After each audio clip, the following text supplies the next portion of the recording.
Hello friends, welcome to Knowledge Quanta. जैसे कि पिछला वीडियो में हम लोग जो पहला चैप्टर है chemical equation and chemical reaction, उसका लास्ट टॉपिक डिस्कस किए थे, जो था इफ़ेक्ट ऑफ ऑक्सीडेशन, यानी कि उपचयन का प्रभाव। तो आज मैं चाहता हूँ कि हम लोग ये देखें कि आखिर एग्ज़ाम में क्वेश्चन पूछा कैसे जाता है। मतलब अगर हम एक चैप्टर पढ़ें तो कम से कम ये पता होना चाहिए हम लोग को कि हम जो पढ़े हैं उसके हिसाब से क्वेश्चन आ रहा है कि नहीं, या फिर हम जो पढ़े हैं उसमें कुछ मिसिंग है, या फिर हम जो पढ़ रहे हैं उसमें और क्या इम्प्रूवमेंट हो सकता है। और देखिए, पढ़ने का मतलब केवल वो नहीं है कि एग्ज़ाम के लिए पढ़ा जाए, लेकिन मेरा मानना है कि एग्ज़ाम भी एक एस्पेक्ट है आपके स्टडी करने का। वो अलग बात है कि हम लोग सब कोई नॉलेज के लिए पढ़ते हैं, ज्ञान प्राप्त करने के लिए पढ़ते हैं, लेकिन एक एस्पेक्ट ये भी है 10th के लिए कि आपको एग्ज़ाम देना है।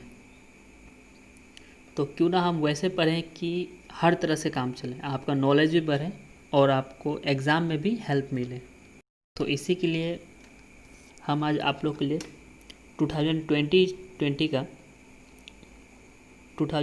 का यानी कि इस साल का जो साइंस का पेपर हुआ था उसका क्वेश्चन पेपर प्रोवाइड करा रहे हैं। तो इसमें हम लोग बस वही चैप्टर देखेंगे जो चैप्टर हम लोग पढ़े, यानी कि हम पहला चैप्टर का ही क्वेश्चन देखेंगे। बस देखने का यही मकसद है कि कम से कम आप लोग को भी ये पता होना चाहिए कि अगर आप इस चैनल के माध्यम से अगर आप पढ़ रहे हैं तो वो एग्ज़ाम में उस तरह का क्वेश्चन आ रहा है कि नहीं, जैसे हम डिस्कस करा रहे हैं तो वैसे क्वेश्चन आ रहा है कि नहीं। तो आज हम बिहार बोर्ड का क्वेश्चन देखेंगे और नेक्स्ट वीडियो में अगर हो सके क्वेश्चन मिले सीबीएसई का तो मैं वो भी आप लोगों के लिए प्रोवाइड कराऊंगा।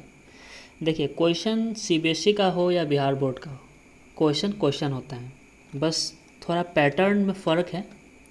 लेकिन आप ये मानकर चलिए किसी बोर्ड का क्वेश्चन में कोई अंतर नहीं होगा। हाँ, पैटर्न में अंतर हो सकता है, जैसे बिहार बोर्ड में ऑब्जेक्टिव है तो उसमें शायद नहीं है ना। तो पैटर्न में डिफरेंस हो सकता है, लेकिन क्वेश्चन में कोई डिफरेंस नहीं होगा। जैसे कि अगर बिहार बोर्ड में ऑक्सीडेशन का डेफिनेशन गेन ऑफ ऑक्सीजन है तो वो सीबीएसई में जाके चेंज नहीं होगा।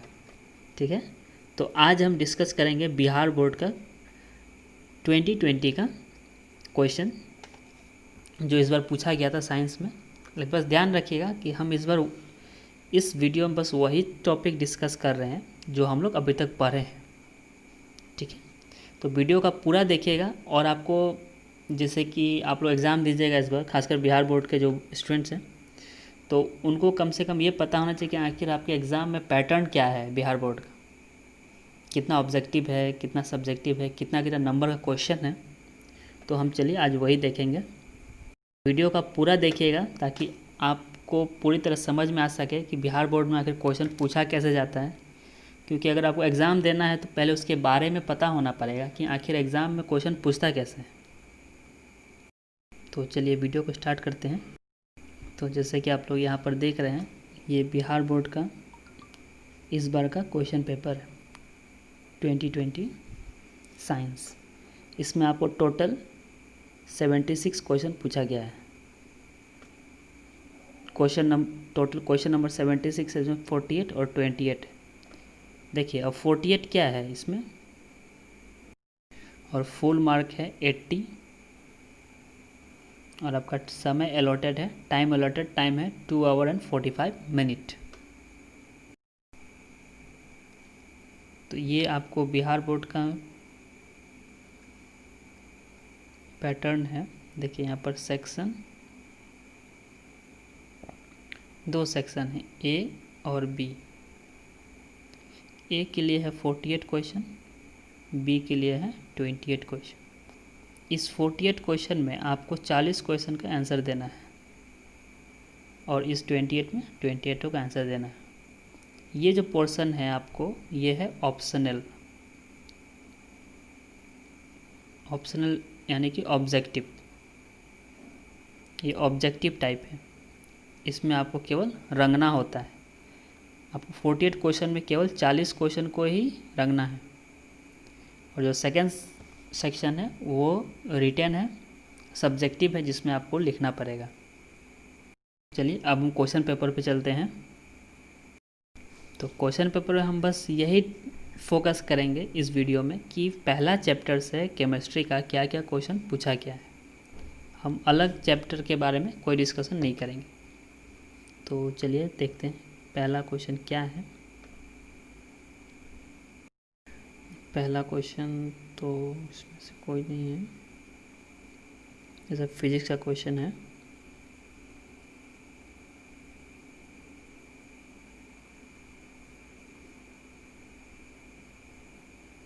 तो पहला क्वेश्चन शुरू होता है यहाँ पर क्वेश्चन नंबर 17 से। क्वेश्चन नंबर 17 देखिए, इसमें पूछ रहा है कि if a substance gain oxygen during a reaction then it is known as which of the following. यानी कि जब कोई पदार्थ अगर ऑक्सीजन गेन करे, यानी कि ऑक्सीजन का अगर वृद्धि हो, तो हम उस अभिक्रिया को क्या कहेंगे। तो इसमें तो हम आप लोग को दो प्रक्रिया बताए थे, क्या होता है उपचयन और अपचयन, यानी कि ऑक्सीडेशन एंड रिडक्शन। ऑक्सीडेशन में हम एक सिंपल ट्रिक आप लोग को बताए थे कि ऑक्सीडेशन, देखिए ये वर्ड शुरू क्या से होता है, ओ से, यानी कि इसमें क्या होता है ऑक्सीजन का गेन होगा, यानी ऑक्सीजन वृद्धि होगा। तो इसका आंसर हो जाएगा क्या, ऑक्सीडेशन। ये हुआ ऑक्सीडेशन। नेक्स्ट क्वेश्चन केमिस्ट्री का ही है, लेकिन ये अभी हमारे काम का नहीं है। एक ये बहुत इम्पोर्टेंट क्वेश्चन है, जबकि इस चैप्टर का नहीं है, ये सेकेंड चैप्टर का है, कि धोने के सोडा का आणविक सूत्र क्या है, यानी कि the molecular formula of washing soda. Washing soda का मॉलिकुलर फॉर्मूला होता है सोडियम कार्बोनेट डेकाहाइड्रेट। हमसे याद रखिएगा डेकाहाइड्रेट होता है, ये 10 मॉलिक्यूल ऑफ वाटर। ये बहुत इम्पोर्टेंट क्वेश्चन है, केवल मैट्रिक के लिए नहीं, बहुत से एग्ज़ाम में पूछा जाता है ये क्वेश्चन। ये खैर इसके बारे में हम अगले जो चैप्टर होगा उसमें हम डिस्कस करेंगे, लेकिन अभी के लिए अब फिलहाल जान लीजिए, उसका फंक्शन सब हम डिस्कस करेंगे। तो चलिए अब दूसरा क्वेश्चन है हमारे लिए, देखिए दूसरा क्वेश्चन,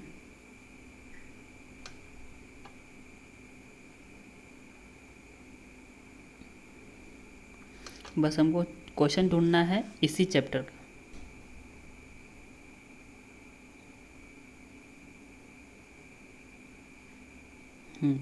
देखिए क्वेश्चन मिला एक, इसमें लिखा हुआ है which of the following is evolve when zinc react with sulphuric acid. तो आप उस रिएक्शन को याद कीजिए जिसमें जिंक और सल्फ्यूरिक एसिड का रिएक्शन हुआ था, जिसमें मैंने आप लोगों को बताया था कि जब भी मेटल का रिएक्शन एसिड के साथ होगा तो हाइड्रोजन गैस का इवोल्यूशन होता है, जिसको हम लोग चेक करते हैं क्या से, एक माचिस का तिल्ली उस टेस्ट ट्यूब के माउथ के सामने लगाते हैं तो एक पप साउंड हम लोग को सुनाई देता है। ये सेकेंड वीडियो में ही था, जिसमें हम आपको डिटेक्शन ऑफ हाइड्रोजन बताए थे कि हाइड्रोजन को कैसे डिटेक्ट करेंगे। ये इसी चैप्टर क्वेश्चन है। अब हम नेक्स्ट क्वेश्चन ढूंढते हैं।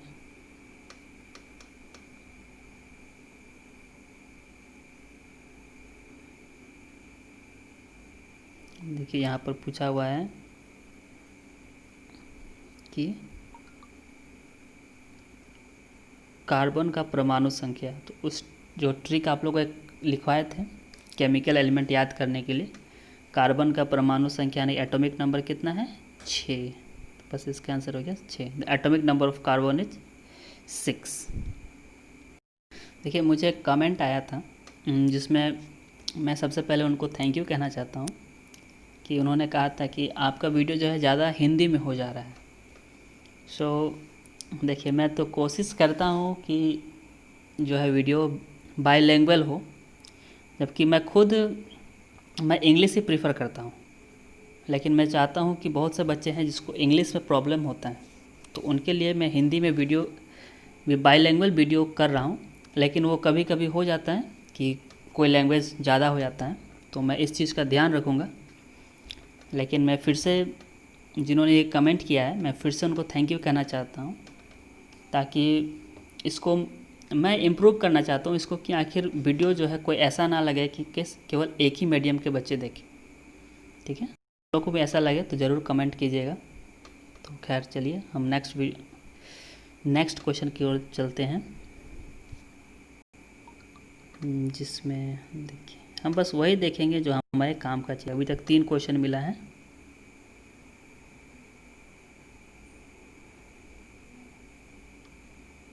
ये क्वेश्चन है,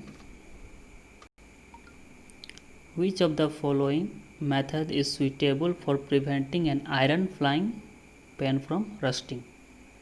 यानी कि किसी भी फ्राइंग पैन को रस्टिंग से बचाने के लिए हम कौन सा मेथड का यूज़ करते हैं।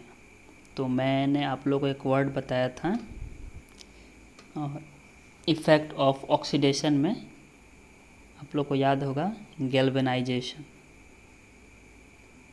गैल्वेनाइजेशन जिसको हम हिंदी में कहते हैं जस्तीकरण। इसमें हम क्या करते हैं कि आयरन के ऊपर जिंक का एक प्रोटेक्टिव लेयर बिछाते हैं ताकि रस्टिंग से बचाया जा सके।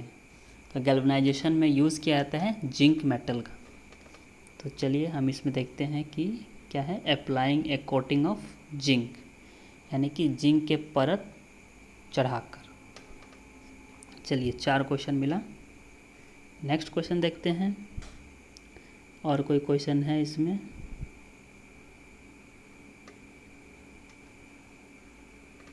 अब यहाँ से बायोलॉजी का क्वेश्चन है, यानी कि हम लोग को ऑप्शनल में फर्स्ट चैप्टर से 4 क्वेश्चन मिला। अब चलिए सेक्शन बी में चलते हैं, जो कि सब्जेक्टिव है। देखिए पहला आपको पार्ट इसमें है फिजिक्स का, पार्ट ए, फिर आएगा केमिस्ट्री, फिर आएगा बायोलॉजी। तो हम लोगों को केमिस्ट्री देखना है।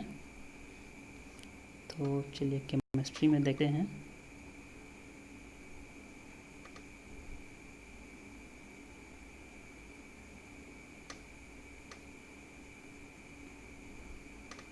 ये है केमिस्ट्री। तो केमिस्ट्री में देखिए पहला क्वेश्चन क्या है कि पहला क्वेश्चन है, what is the difference between displacement and double displacement. ये जब मैं वीडियो जब बना रहा था तो मैंने उसमें भी आप लोगों को बोला था कि हो सकता है कि ऐसा एग्ज़ाम में पूछता है कि ये दोनों में क्या डिफरेंस है। यानी कि क्वेश्चन पूछ रहा है विस्थापन और द्विविस्थापन में क्या अंतर है। तो हम जानते हैं कि विस्थापन में क्या होता है, यानी कि डिस्प्लेसमेंट रिएक्शन में क्या होता है, it is a type of reaction in which an element replaces the another element from its compound. And double displacement में क्या होता है, there is an exchange of ion between the compound. तो ये इसका आंसर है। वैसे उस वीडियो में आप लोग देख लीजिएगा, इसका आपको क्योंकि यहाँ पर लिखने का जगह नहीं है, नहीं तो मैं लिख देता। चैप्टर में जो भी क्वेश्चन पूछा जाएगा वो मेरे ख्याल से डिस्कस हम आप लोग को उस वीडियो से में कराए हुए हैं। आप वीडियो को पूरा देखिएगा, आपको इस सभी क्वेश्चन का आंसर मिल जाएगा। ये जो शॉर्ट आंसर टाइप क्वेश्चन है, ये 2 मार्क का क्वेश्चन है, एक क्वेश्चन 2 मार्क। तो नेक्स्ट क्वेश्चन, एक बैलेंसिंग है। यहाँ पर sodium sulphate react with barium chloride के साथ रिएक्शन का बैलेंसिंग है, 2 बैलेंस है। और तीसरा और क्वेश्चन है, क्या देखते हैं। ये क्वेश्चन है जैसे कि इस वीडियो के पहले में ही मैंने अभी डिस्कस किया, हम लोग डिस्कस किए कि क्वेश्चन पूछा which gas is usually liberated, which gas is usually liberated when an acid react with a metal। जब कोई अम्ल किसी धातु से रिएक्ट करता है तो आमतौर पर कौन सा गैस इवॉल्व करता है, यानी कौन सा गैस का उत्सर्जन होता है? तो इसका आंसर क्या होगा? हाइड्रोजन। कभी भी एसिड जब मेटल के साथ रिएक्ट करेगा तो उसमें हाइड्रोजन गैस का इवोल्यूशन होगा। और इस हाइड्रोजन गैस को हम कैसे टेस्ट करेंगे? वही एक मैच बॉक्स को टेस्ट ट्यूब के माउथ पे रखना है और वहाँ से एक पप अगर आवाज़ आता है तो हम समझ जाएंगे कि वो एसिड है। वो एसिड नहीं, मतलब कि वो वहाँ पर हाइड्रोजन गैस का इवोल्यूशन हो रहा है। तो यानी कि हम लोग जो चैप्टर पढ़े हैं फर्स्ट चैप्टर, उसमें इस बार 8 मार्क का क्वेश्चन पूछा गया था। यानी कि अगर इस बार भी पूछेगा तो कम से कम 6 मार्क तो पूछेगा, एक एवरेज। और देखिए इस वीडियो को रिकॉर्ड करने का बस यही मकसद है कि कम से कम आप लोग को क्वेश्चन का पैटर्न पता चले कि आखिर कैसा क्वेश्चन पूछता है। क्योंकि 10th में बच्चा बहुत कंफ्यूज रहते हैं कि आखिर क्वेश्चन किस तरह का पूछा जाएगा, कितना लंबा पूछा जाएगा। तो देखिए ये शॉर्ट आंसर क्वेश्चन है। इसका आंसर आपको मेनली 2 या 3 लाइन में या 4 लाइन में आंसर का ख़त्म हो जाएगा। शॉर्ट आंसर टाइप क्वेश्चन है इसमें। तो इस चैप्टर से हम लोग पढ़े हैं 8 मार्क के लिए हम लोग अभी तक पढ़ चुके हैं। अगर 8 मार्क, देखिए ये फिक्स नहीं रहता है, लेकिन 8 मार्क नहीं तो कम से कम 5 मार्क तो आएगा इस चैप्टर से, क्योंकि हर चैप्टर इम्पॉर्टेंट है। ऐसा कोई चैप्टर नहीं है जिसका कोई इम्पोर्टेंस नहीं। इसमें इस वीडियो को रिकॉर्ड करने का यही मकसद है कि आप लोग को दिखाना था कि आखिर क्वेश्चन कैसा पूछा जाता है। क्वेश्चन आप बिल्कुल सोचिए, क्वेश्चन आपके बुक का ही क्वेश्चन होगा। ऐसा कोई क्वेश्चन नहीं होगा जो आपको आपके बुक में नहीं मिले। तो आपको इसके लिए कोई कंफ्यूज नहीं होना है कि आखिर किस तरह क्वेश्चन पूछा जाता है, चाहे वो बिहार बोर्ड हो चाहे CBSE हो, क्वेश्चन आपके बुक से ही पूछा जाएगा। सो इस वीडियो में मेन मकसद मेरा था कि आप लोगों को क्वेश्चन कम से कम दिखाएं, क्योंकि जिनके पास क्वेश्चन नहीं है वो कम से कम क्वेश्चन देखें तो समझ में आएगा कि आखिर किस तरह का क्वेश्चन पूछा जाता है। और आपको एनालिसिस हमेशा करते रहना चाहिए कि आखिर हम जो पढ़ रहे हैं वो एग्ज़ाम में आता है कि नहीं आता है। देखिए नॉलेज के लिए पढ़ना तो है ही, लेकिन आपको एग्ज़ाम भी देना है, उसका भी आपको ध्यान में रखना चाहिए कि हमको क्या इसमें पढ़ना है, वो कितना पढ़ना है। सो आई होप कि वीडियो आपको अच्छा लगा हो और आपको भी समझ में आया हो कि पहला चैप्टर भी आपको कितना इम्पोर्टेंट है। क्योंकि एग्ज़ाम में हर नंबर आपका काउंट होता है, एवरी मार्क्स काउंट, इसलिए आप किसी भी नंबर को छोड़ नहीं सकते हैं। तो आज के लिए इस वीडियो में इतना ही है। वीडियो अगर आपको अच्छा लगे तो अपने फ्रेंड्स के साथ शेयर कीजिए और चैनल को सब्सक्राइब कीजिए, ताकि जो भी वीडियो हम अपलोड करें आपको उसका नोटिफिकेशन पहुंच जाए। और कोई भी आप कमेंट करना चाहते हैं उस वीडियो में, कोई भी इम्प्रूवमेंट आप देखना चाहते हैं तो आप प्लीज़ इसमें कमेंट कीजिए और बताइए कि आप क्या चीज़ नहीं समझे या फिर आपको और किस तरह का इम्प्रूवमेंट चाहिए। मैं पूरा कोशिश करूँगा कि वैसा इम्प्रूवमेंट किया जाए। तो आज के लिए इस वीडियो में इतना ही है, फिर मिलते हैं हम नेक्स्ट वीडियो में। Thank you.